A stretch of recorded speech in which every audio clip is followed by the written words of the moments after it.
So component diagrams are different diagram in terms of nature and behavior, and component diagram are used to model the physical aspect of the system. बहुत बार हम class में same चीज़ discuss कर चुके हैं कि physical aspect of the system का मतलब elements in the software development like libraries, like files, like executable libraries, like documents, like packages, like databases, anything. कुछ physical aspects of the elements में कुछ भी आ सकता है, right?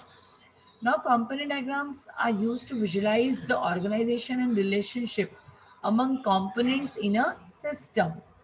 हमें कंपोनेंट किस तरह से सेट हुए हैं हमारे सॉफ्टवेयर डेवलपमेंट में, उनके बीच की रिलेशनशिप क्या है, उनका ऑर्गेनाइजेशन कैसा है, ठीक है, वो एक किसी भी सिस्टम को हमें एग्जीक्यूट करवाना है या यूज़ करना है तो किस तरह से हम उस सिस्टम को यूज़ कर सकते हैं, वो सिस्टम किस तरह से रिप्रेजेंट होगा, ये सब देखने के लिए आप कंपोनेंट डायग्राम का यूज़ करते हैं. एक रिकैप करवा दी हूँ मैं आपको स्टार यूएमएल में जाने से पहले.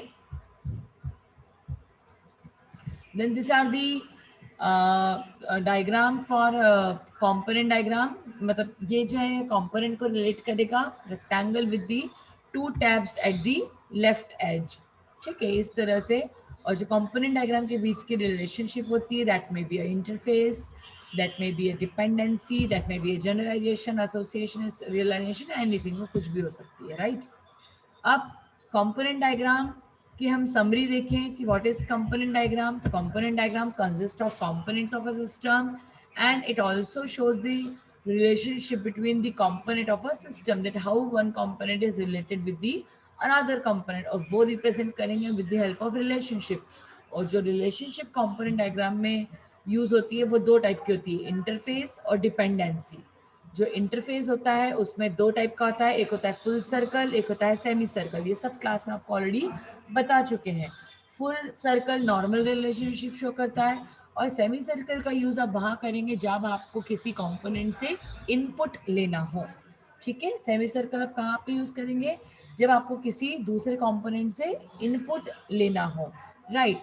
और दूसरी होती है डिपेंडेंसी. डिपेंडेंसी में इनहेरिटेंस भी आ जाएगा, जनरलाइजेशन, स्पेशलाइजेशन भी आ जाएगा, एसोसिएशन भी आ जाएगा, कोई भी रिलेशनशिप जो है वो आ जाएगी. किसमें, डिपेंडेंसी में, right. Now construct executable by using forward and reverse engineering. इसमें आप एग्जीक्यूटेबल फाइल को कंस्ट्रक्ट कर सकते हैं, चाहे वो फॉरवर्ड इंजीनियरिंग हो चाहे वो रिवर्स इंजीनियरिंग हो, वो कोई भी टाइप की हो सकती है, right. Then describe the organisation and relationship of the component. कौन सा कंपोनेंट हमें कैसा ऑर्गेनाइज करना है और उनके बीच की रिलेशनशिप क्या होगी, ये हमारा दिखाता है कंपोनेंट डायग्राम. फिर नोटेशंस ऑलरेडी हम देख चुके हैं, एक बार फिर रिवाइज कर लेते हैं. कंपोनेंट डायग्राम रेक्टेंगल के अंदर या तो कंपोनेंट डायग्राम बना रहेगा या तो ये रिलेशनशिप होगी, या कंपोनेंट डायग्राम में रेक्टेंगल रहेगा और two tabs at the left edge रहेगी. फिर इंटरफेस या तो सेमी सर्कल या सर्कल. यदि सर्कल है तो वो नॉर्मल इंटरफेस को रिप्रेजेंट करेगा, यदि सेमी सर्कल है तो रिक्वायर्ड इंटरफेस को शो करेगा. रिक्वायर्ड इंटरफेस मतलब जहाँ पर हमें किसी इनपुट की अदर कंपोनेंट से रिक्वायरमेंट हो. फिर dependency between two components, it is denoted by dashed line with an arrow, ठीक है. मतलब स्ट्रेट लाइन और एरो से डिनोट करते हैं पर वो स्ट्रेट लाइन जो होती है वो डैश्ड होनी चाहिए. फिर पोर्ट भी होता है. जो पोर्ट होता है वो स्मॉल रेक्टेंगल से डिनोट करते हैं, और जो पोर्ट भी होता है वो किसी अदर कंपोनेंट को एक्सपोज करने के लिए यूज होता है, शो करने के लिए होता है, राइट. इसका पोर्ट का इतना ज़्यादा यूज वैसे है नहीं. Now how to draw a component diagram. तो पहले हमको कंपोनेंट्स को डिसाइड कर लेना है किसी भी सिस्टम के, और एक बार हमारे कंपोनेंट डिसाइड हो गए तो हम उन कंपोनेंट को ड्रॉ कर देंगे और फिर उनकी बीच की रिलेशनशिप को रिप्रेजेंट कर देंगे. तो यदि हम कंपोनेंट को डिसाइड कर लेंगे और उनकी बीच की रिलेशनशिप को रिप्रेजेंट कर देंगे तो इस तरह से हमारा कंपोनेंट डायग्राम बन जाएगा, ठीक है. अब ये एक कंपोनेंट डायग्राम है जो हम ऑलरेडी देख चुके हैं, आज की क्लास में हम इसको इम्प्लीमेंट भी कर लेंगे कि प्रोडक्ट एक कंपोनेंट है, ऑर्डर एक कंपोनेंट है, कस्टमर एक कंपोनेंट है, अकाउंट एक कंपोनेंट है, और ये कंपोनेंट इंटरफेस की हेल्प से या डिपेंडेंसी की हेल्प से आपस में जुड़े हुए हैं, राइट. एक बार इसको मैं फिर एक्सप्लेन कर देती हूँ कि आपका जो प्रोडक्ट है, राइट, वो प्रोडक्ट आपका एक तरह का कंपोनेंट है, और वो कंपोनेंट प्रोडक्ट जो है उनकी ऑर्डरिंग होती है, और ऑर्डरिंग कौन करता है, कस्टमर. तो ऑर्डर से जो जुड़ा हुआ है वो कस्टमर जुड़ा हुआ है, यहाँ पर कस्टमर के एंड पे लगा हुआ है सेमी सर्कल। क्यों? क्योंकि कस्टमर बहुत तरह के हो सकते हैं, तो जो कस्टमर ऑर्डर कर रहा है हमें उसकी डिटेल लेनी पड़ेगी। और ऑर्डर जो है वो किसी भी मल्टीपल प्रोडक्ट का हो सकता है, इसलिए प्रोडक्ट की जगह पे भी सेमी सर्कल लगा हुआ है। और ऑर्डर जो है वो हमेशा सिंगल होगा, इसलिए यहाँ पर आपने सर्कल लगा के रखा है। सिमिलर मैनर में जो अकाउंट है वो भी हर यूज़र का अकाउंट सिंगल होगा, इससे सर्कल लगा हुआ है। लेकिन जो ऑर्डर है वो मल्टीपल हो सकते हैं, मतलब आपने अलग अलग ऑर्डर किया हुआ है अपनी अलग अलग चीज़ों को, तो वो आपका पेमेंट की मतलब जो वो है आपका सेमी सर्कल हो सकता है। ठीक है, तो इस तरह से आपको ध्यान रखना है कि कंपोनेंट के बीच की रिलेशनशिप तो आप रिप्रेजेंट कर रहे हो, लेकिन कौन सी रिलेशनशिप को आप किस तरह से इम्प्लीमेंट करेंगे आपको इसका भी ध्यान रखना है।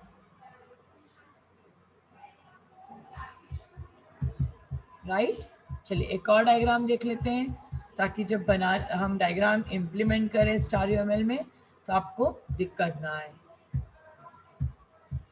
छोटा सा सिंपल एटीएम का डायग्राम देख लेते हैं। इसमें यहाँ पर कोई इंटरफेस या कोई आपने रिक्वायर्ड इंटरफेस का यूज़ नहीं किया हुआ है, आप चाहे तो कर सकते हैं, दैट डिपेंड्स अपॉन यू। तो यहाँ पर एक सिंपल डिपेंडेंसी का यूज़ करके डायग्राम बनाया है ये। तो इसमें एटीएम आपकी एक यूनिट है, उस एटीएम के अंदर बहुत सारे सब कंपोनेंट्स हैं, like cash dispenser, card validator, then ATM network, then card reader. ATM is dependent on all these components, क्योंकि एक भी component यदि इसका काम नहीं करेगा तो ATM सिस्टम हमारा फुली फंक्शनल सिस्टम नहीं होगा और वो सिस्टम जो है वो अच्छे से वर्क नहीं करेगा। तो हमें इस चीज़ का भी ध्यान रखना है। तो ये एक कुछ डायग्राम से जो हम ले लेंगे आज की क्लास में। ठीक है, तो इसको भी मैं स्टॉप शेयरिंग कर रही हूँ and I start sharing the star UML.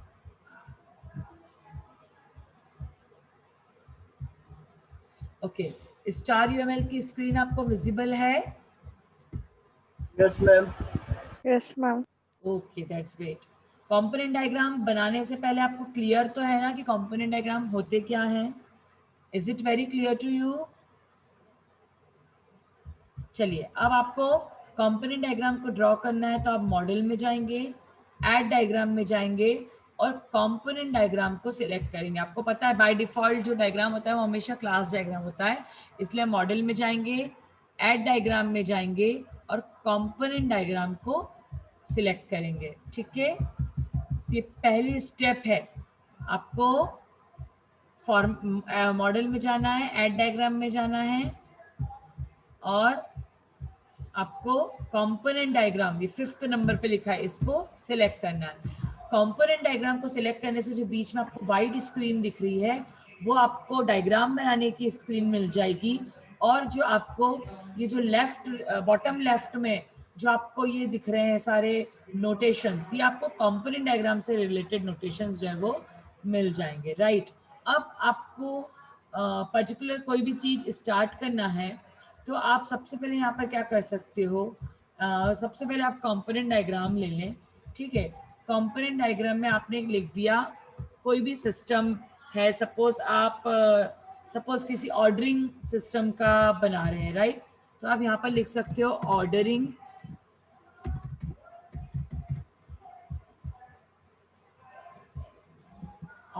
System. ठीक है, आपने ये ऑर्डरिंग सिस्टम का एक कंपोनेंट बना दिया। राइट, अब ये जो ऑर्डरिंग सिस्टम है, अभी ये हमारा ओवरऑल सिस्टम हो गया। अब इसके अंदर हमारे बहुत सारे सब सिस्टम्स हैं। जैसे आपको ऑर्डरिंग करना है तो सपोज हो सकता है आपको रजिस्ट्रेशन करना पड़े, तो रजिस्ट्रेशन इसका एक सब कंपोनेंट हो गया। राइट, उसके बाद लॉगिन, रजिस्ट्रेशन करेंगे तो आपको लॉगिन भी करना पड़ेगा। राइट, तो आपका एक लॉगिन जो है वो आपका एक और कंपोनेंट हो गया। फिर आपके बाद आपको ऑर्डर करना है, तो ऑर्डर करने के लिए आपको सपोज किसी आइटम को सर्च करना है। राइट, तो आप यहाँ पर कंपोनेंट करके यहाँ पर क्या कर देंगे, सर्च आइटम्स का एक कंपोनेंट बना सकते हैं। इसके अंदर फर्दर सब सिस्टम्स भी हो सकते हैं। राइट, उसके बाद आपने एक और कंपोनेंट बनाया। सपोज इस कंपोनेंट में आप क्या करेंगे, ऑर्डरिंग करना शुरू करेंगे, जो भी आपको पर्टिकुलर ऑर्डरिंग करना है वो ऑर्डर करना शुरू करेंगे। और जब भी आप ऑर्डरिंग करेंगे तो आपको पता है, आप ऑर्डरिंग करेंगे तो आपको उसका पेमेंट करना भी कंपलसरी है। तो यहाँ पर आप इस तरह से पेमेंट का कंपोनेंट भी बना लेंगे, ठीक है। अब यदि इसके अलावा आप कोई अपडेशन करना चाहते हैं, कोई अपडेट कर रहे हैं आप, तो देखो कंपोनेंट तो कितने भी हो सकते हैं, दैट डिपेंड्स। तो यहाँ पर आप चाहे तो एक अपडेट डिटेल्स का भी बना सकते हैं एक फॉर्म, ठीक है।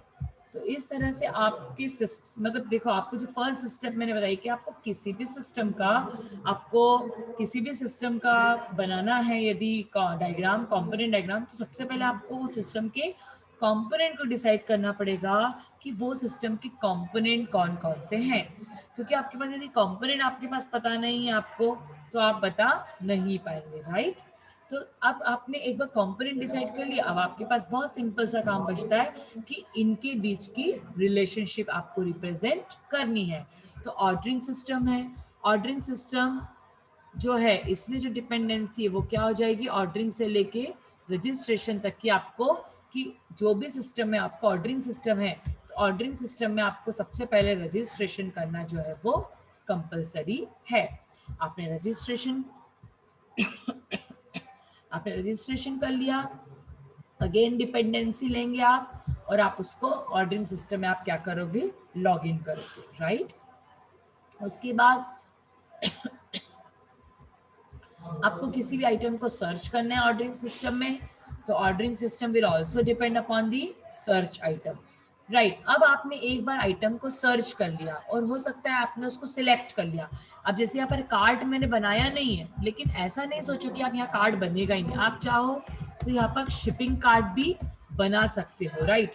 अब आपने यदि शिपिंग कार्ट बना दिया, तो सर्च आइटम करने के बाद आपका जो डिपेंडेंसी है वो कहाँ पर आ जाएगी, आपकी शिपिंग कार्ट में आ जाएगी, ठीक है।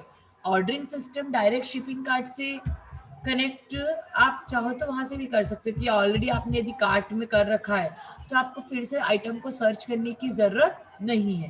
तो आप चाहे तो ऑर्डरिंग सिस्टम को सर्च आइटम के थ्रू शिपिंग कार्ट में जा सकते हो, या ऑर्डरिंग सिस्टम से डायरेक्ट शिपिंग कार्ट में भी जा सकते हो। एक बार आपने शिपिंग कार्ट में कर दिया, अब आपकी डिपेंडेंसी बन गई ऑर्डरिंग की। तो याद रखेंगे यहाँ पर ऑर्डरिंग से आपको कहाँ पर आना है, शिपिंग कार्ट में आना है। आपको ऑर्डरिंग में सॉरी जस्ट यहाँ पर आपको डिपेंडेंसी जो है शिपिंग कार्ट की जो है वो किससे हो गई, ऑर्डरिंग से हो गई, राइट। क्योंकि आप शिपिंग कार्ट से आप क्या करोगे, फाइनली आप आइटम को ऑर्डर करोगे, और एक बार आपके जो आइटम्स हैं वो ऑर्डर हो गए, then you will move to payment, right. तो पेमेंट में आप चाहे तो जो डिपेंडेंसी है वो पेमेंट की ऑर्डरिंग पे कर सकते हो, कि जो पेमेंट है वो पूरा ऑर्डरिंग पे डिपेंड करेगा। तो इस तरह से आप कंपोनेंट डायग्राम जो है वो ऑनलाइन शॉपिंग सिस्टम का बना सकते हैं। क्लियर है आपको? सबसे पहले आप कंपोनेंट को डिसाइड कर लें, उन कंपोनेंट के नाम लिख दें, और फिर आप उन कंपोनेंट के बीच में डिपेंडेंसी को शो कर दें। अब मैंने बोला यहाँ पर अपडेट डिटेल्स, राइट। तो अपडेट डिटेल, अब डिटेल कहाँ पर अपडेट होगी, अब आप कौन सी अपडेट डिटेल की बात कर रहे हो। आपको यदि आपने यदि लॉगिन किया है, और लॉगिन करते वक्त आपने आपके नाम, आपका एड्रेस और फर्दर चीज़ें, यदि आपको इसकी डिटेल अपडेट करनी है, तो यहाँ पर जो डिपेंडेंसी आ जाएगी वो लॉगिन की अपडेट डिटेल पर आ जाएगी, ठीक है। मतलब आपका सिस्टम, आप क्या कर रहे हैं वहाँ पर, आपने कोई ऑर्डर किया है ना, अपडेट ऑर्डर करना है, तो अपडेट ऑर्डर जो है वो आपका अलग कंपोनेंट हो जाएगा। तो यहाँ पर आप अपडेट ऑर्डर कर देंगे, ये आपका एक अलग कंपोनेंट हो जाएगा। और यहाँ पर आप अपडेट ऑर्डर जो है, इसकी डिपेंडेंसी जो है वो ऑर्डरिंग सिस्टम से आप कर दो, जो भी आपने पर्टिकुलर ऑर्डर किया है आप उस ऑर्डर को अपडेट कर सकते हैं। आपको बहुत क्लियर है ये चीज़। फिर कल की क्लास में मैंने आपको नोड्स पढ़ाए थे, नोड डायग्राम मतलब डिप्लॉयमेंट डायग्राम बताया था, उसमें हमने एक वर्ड पढ़ा था आर्टिफैक्ट। और आर्टिफैक्ट में मैंने आपको बताया था कि आर्टिफैक्ट जो है वो फर्दर डिटेल शो करता है आपकी physical aspect of the systems की, वो चाहे एग्जीक्यूटेबल फाइल्स हो, चाहे वो डेटाबेस हो, वो कुछ भी हो सकता है, राइट। अब यहाँ पर आपने सपोज कोई कंपोनेंट बनाया है, सपोज यहाँ पर आपने कोई कंपोनेंट बनाया है डेटाबेस, क्योंकि डेटाबेस भी आपका जो है एक कंपोनेंट हो सकता है, राइट। क्योंकि डेटाबेस में आप जितने भी ऑर्डर कर रहे हैं, जो भी आपकी इन्वेंट्री है, ठीक है, उसकी डिटेल्स जो आप यहाँ पर रख सकते हो डेटाबेस के अंदर, ठीक है। तो यहाँ पर यदि आप कोई डिटेल रख रहे हो तो आपका जो डेटाबेस है वो भी सीधे डिपेंडेंट किस पे, आपके ऑर्डरिंग सिस्टम पे डिपेंडेंट है, राइट। इस तरह से इसको ऐसे नीचे बना लो तो आपकी जो एरो है वो आपस में वो नहीं होगी, अलग लाइन हो जाएगी डेटाबेस। अब आपको यहाँ पर आर्टिफैक्ट को रिप्रेजेंट करना है। तो आर्टिफैक्ट आपका जो क्या रिप्रेजेंट करता है, आर्टिफैक्ट जो है that represents the different attributes और the different operations which are inside this particular, ठीक है, इसके अंदर जो होते हैं। जैसे आपने यहाँ पर किया ऐड एट्रीब्यूट का भी ऑप्शन है और ऐड ऑपरेशन का भी यहाँ पर है। तो पहले तो आर्टिफैक्ट का नाम दे दो, आर्टिफैक्ट का नाम दे दिया आपने suppose DB, that is database artifact है ये आपका, ठीक है। अब यहाँ पर आपने इस आर्टिफैक्ट का जो भी आपने पर्टिकुलर नाम दिया है, अब आपको इस पर्टिकुलर आर्टिफैक्ट में ऑपरेशन को ऐड करना है। तो यहाँ पर आप नंबर ऑफ ऑपरेशंस को ऐड कर सकते हो कि यहाँ पर जो डेटाबेस है वो पहले तो लॉगिन सॉरी कस्टमर की डिटेल्स रखेगा। तो यहाँ पर आपने लिख दिया कस्टमर डिटेल्स, तो एक आपका ये कस्टमर डिटेल हो गया। आपको और इसमें ऑपरेशंस को करना है, प्रोडक्ट की डिटेल्स सपोज है यहाँ पर, तो प्रोडक्ट डिटेल्स, तो ये आपका क्या हो गया, एक और ऑपरेशन हो गया, ठीक है। अब आप कोई कैंसिल कर रहे हैं सपोज, तो आप यहाँ पर ऐड ऑपरेशन में जाके आप कैंसिल कर देंगे, राइट। मतलब यहाँ पर डेटाबेस में कस्टमर की डिटेल्स भी रहेगी, प्रोडक्ट की डिटेल्स भी रहेगी, कैंसिलेशन की डिटेल भी रहेगी, आपको जो भी डिटेल मतलब करनी है यहाँ पर सब कुछ रहेगी आपके पास। अब आपको यदि सपोज किसी एट्रीब्यूट को ऐड करना है, तो एट्रीब्यूट को ऐड करने के लिए सपोज आपका कस्टमर का आईडी है, तो आप कस्टमर आईडी एक आपका एट्रीब्यूट हो सकता है। फिर यहाँ पर आप जो है वापस से आपको ऑर्डर आईडी करना हो तो आपका जो ऑर्डर आईडी भी हो सकता है, आप है ना, तो आपने ऑर्डर आईडी भी कर लिया। फिर आपको सपोज यहाँ पर एक और एट्रीब्यूट करना है, सपोज प्रोडक्ट का आईडी या आइटम का आईडी, जो भी आइटम आपने परचेज किया है। तो इस तरह से आप आर्टिफैक्ट्स में क्या कर सकते हो, एट्रीब्यूट्स और ऑपरेशंस को भी डिफाइन कर सकते हो। अब जैसे डेटाबेस का एट्रीब्यूट है, ठीक है, अब आपको इसको आप क्या करो, इसको आप कनेक्ट कर दो, डिपेंडेंसी से आप इसको कनेक्ट कर सकते हैं। इस तरह से आपका जो आर्टिफैक्ट है वो भी ऐड हो गया। अब आपको आर्टिफैक्ट क्लियर हुआ कि आर्टिफैक्ट होता क्या है। आर्टिफैक्ट के अंदर आप फर्दर डिटेल्स, जैसे आप नोट्स लिखते थे, कमेंट्स लिखते थे फर्दर डिटेल को शो करने के लिए, वैसे आप आर्टिफैक्ट्स को भी यूज कर सकते हो उसकी फर्दर डिटेल को शो करने के लिए, राइट। ऐसे आप आर्टिफैक्ट्स किसी भी कंपोनेंट का बना सकते हो, जरूरी नहीं है कि आप सिर्फ डेटाबेस का ही बनाओगे, आप किसी भी कंपोनेंट का जो आर्टिफैक्ट है वो बना सकते हो। That's all for my side. आपको यदि इस डायग्राम में कोई डाउट है तो आप पूछ लीजिए, अदरवाइज अपन कोई दूसरे डायग्राम की प्रैक्टिस करते हैं। आपको कोई इसमें डाउट हो तो आप प्लीज पूछ लीजिए। You are having any doubt, anyone? याची? Yes ma'am. कोई डाउट है बेटा आपको, कंपोनेंट डायग्राम कैसे बनाया है स्टार यूएमएल में? No ma'am. Okay, anyone else? Abhishek Mandloi? No ma'am. Okay, चलिए तो अब अपन फॉर्मेट में सॉरी मॉडल में जाते हैं, ऐड डायग्राम में जाते हैं, वापस से कंपोनेंट डायग्राम में जाते हैं, एक नया कंपोनेंट डायग्राम बनाते हैं जो अभी हमने शॉपिंग का देखा था, ठीक है। तो कंपोनेंट डायग्राम में सबसे पहले यहाँ पर आपका आ जाएगा प्रोडक्ट। ये अलग तरीके से ऑनलाइन शॉपिंग ही बता रही हूँ, ठीक है, लेकिन अलग तरीके से थोड़ा सा बता रही हूँ। अब जैसे आपका यहाँ पर आ गया प्रोडक्ट, इसमें अपन दूसरे सिस्टम्स का यूज भी कर सकते हैं।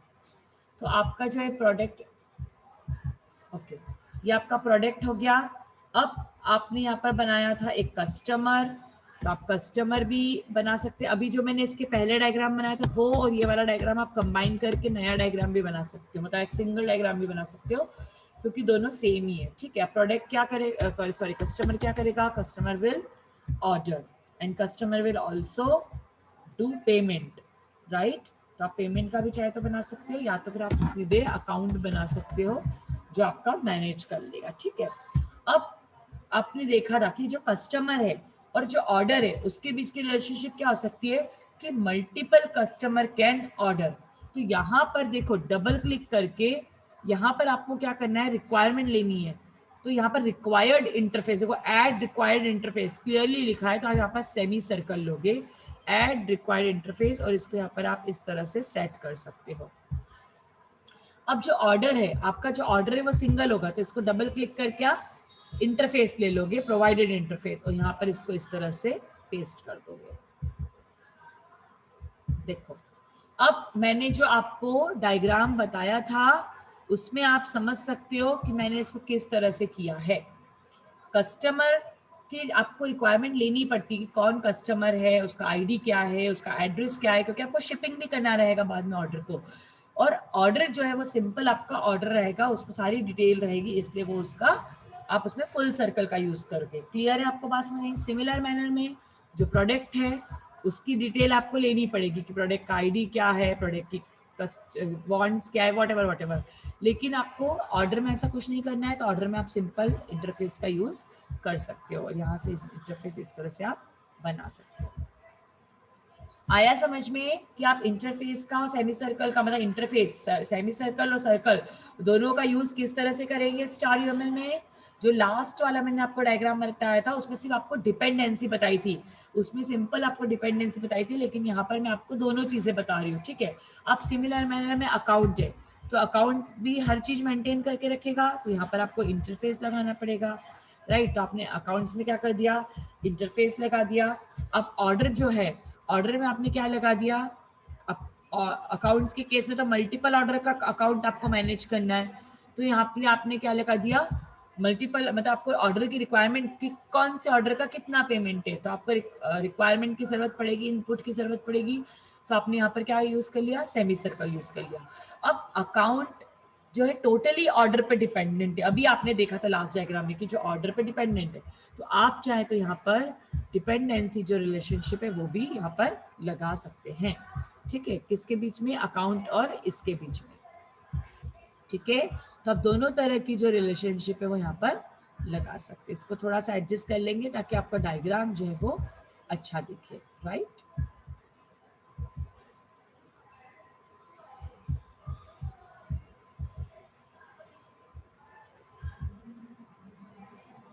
ओके, इस तरह से आप इसको बना लेंगे। आप चाहे तो ऑर्डर के बीच में और अकाउंट के बीच में इस तरह से डिपेंडेंसी रिलेशनशिप भी बना सकते हैं, बिल्कुल भी गलत नहीं होगा ये चीज, कि आपको पता है कि जो अकाउंट्स है वो टोटली ऑर्डर पे डिपेंडेंट है, ठीक है। जस्ट सॉरी, इसका अपोजिट एरो आएगा, ठीक है। जो ऑर्डर है वो टोटली अकाउंट ऑर्डर पे जो है, तो आप इस तरह से इसका जो डिपेंडेंसी है वो भी बना सकते हैं, ठीक है।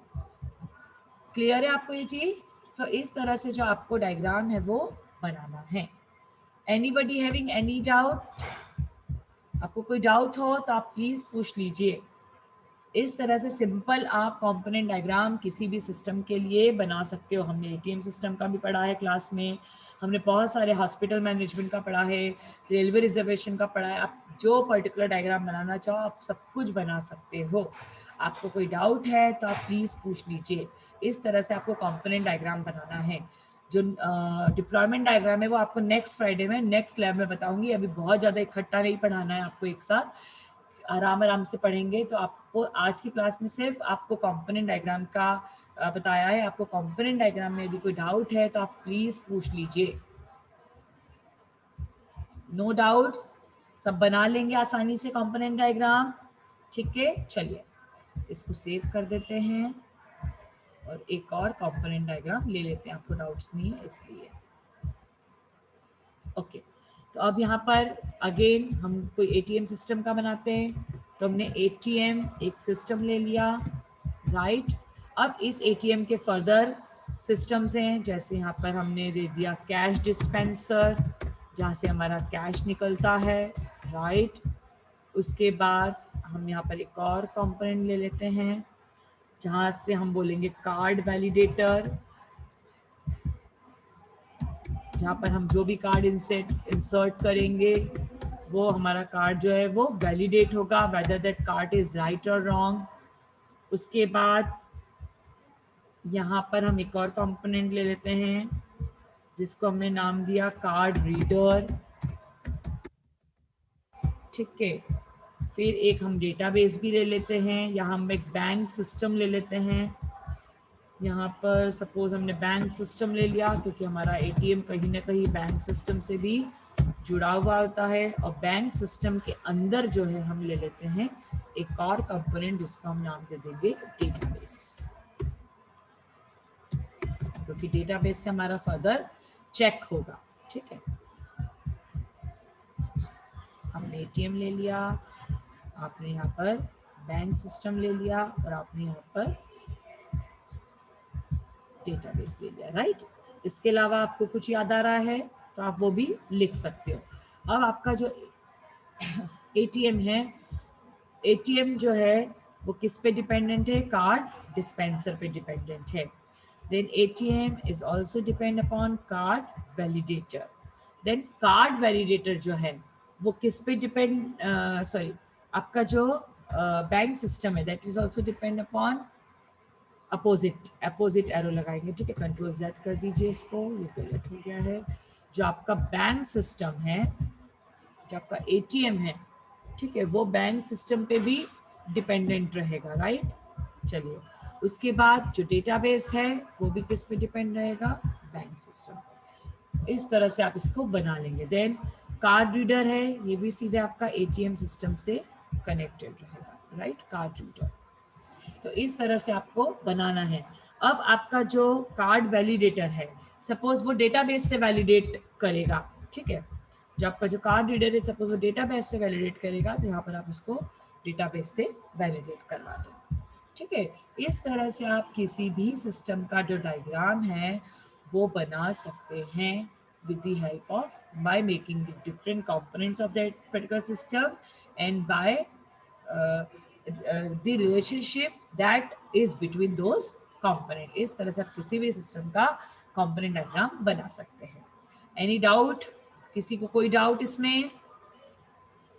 ठीक है, तो आप प्रैक्टिस करिए। आपने जो भी आपका केस स्टडी सिलेक्ट किया है, अब आपको मैं हर वीक में एक या दो असाइनमेंट ऐसे देती रहूंगी, जिसमें आपको आपने जो आपकी ग्रुप के साथ जो आपने केस स्टडी सिलेक्ट की है, आपको वो अपनी जो केस स्टडी है उसको उसके बेसिस पे डायग्राम बना के गूगल क्लासरूम पे अपलोड करते रहना है। ठीक है, लास्ट 10 मिनट्स बचे हैं।